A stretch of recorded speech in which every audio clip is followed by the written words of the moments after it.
Hello guys, ito po ang nagaganap sa aming tuwing Sabado. Naglilinis sa aming bakuran. Si mama po ay naglalaba. Tapos babanlawan din namin yan sa ilog. Pagkatapos namin banlawan sa ilog, tapos isasampay namin yan yung mga damit isa-isa. Pagkatapos yan isampay, mamayang hapon kukunin na yan para tupiin na.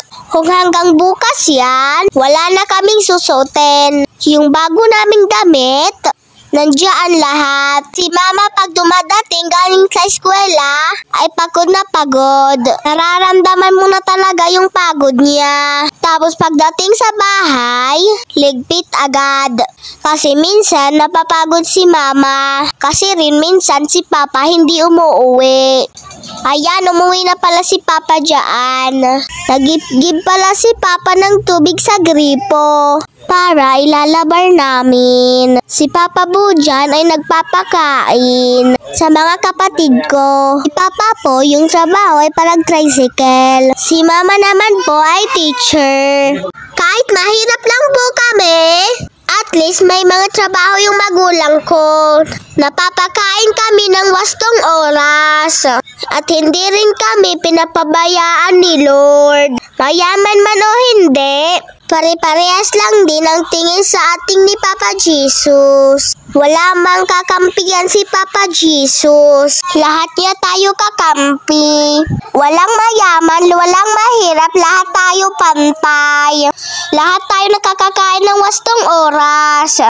Makakain man o hindi, at least buhay. Kung ayaw man kumain, wag mong itapon. Ibigay mo na lang sa ngangailangan ng pagkain para hindi naman masayang yung pagkain. Pag may sobra kayong pagkain, wag yung itapon. Ibigay mo na lang sa mga pulubi. Kahit puro kahoy yung bahay nyo, at least may natitirahan ka. May natutulugan ka. Hindi lahat ng tao ay mayaman. Marami ka mang pagkain ay bigpapadamot mo na. Huwag tayong maging madamot sa ating mga kapwa. Kung tutulungan mo yung nangangailangan, ay babalik din sa'yo ang mga kabutihan na inibigay mo sa inyong kapwa. Matuto tayo rumispeto sa ating mga kapwa. Rumispeto ka sa nakakatanda sa'yo.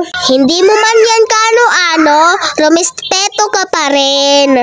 Matanda man o hindi, respetohin mo pa rin. Dahil kung masama ang ginawa mo sa kapwa mo, ay babalik sa'yo yung masamang ginawa mo. Kung merong content sa inyo, matalo ka man o hindi, at least buo pa rin tayong pamilya. Walang kulang yung mga pamilya natin. Balik na po tayo dito kay mama. Si mama po, minsan galit, minsan naman mabait. Nagagalit lang po si mama pag makulit kami. Tulad rin kay Joy. Yung ginawa niya kahapon kay Papa. Umiiyak-iyak siya sa harapan niya.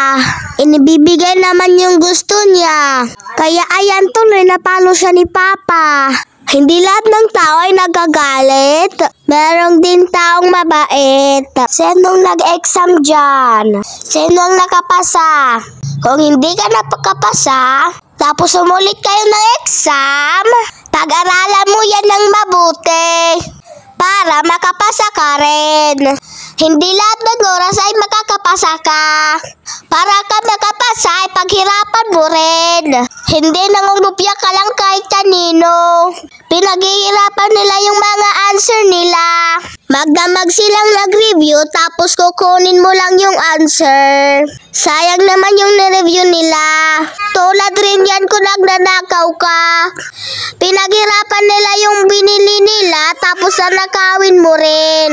Sayang yung pera nila kung nanakawin mo lang. Tapos kung wari pag bumili kayo ng bahay, kukunin agad. Hindi pa nga nag-isang buwan.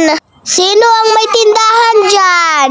Kung sino man ang makakita dito na may tindahan, paninggan nyo to. Hindi lahat ng oras ay pwede ka magkameron ng pera. Hindi lahat ng oras ay bibigyan ka ng pamilya mo ng pera. Pwede ka naman nagtinda para maibigay mo yung pera mo sa mama mo. Para may makain kayo. At hindi lahat ng oras ay pwede ka matulog at umiyak. Pwede ka naman minsan ngumiti at sumunod ng utos sa mga magulang mo para maging happy naman sila.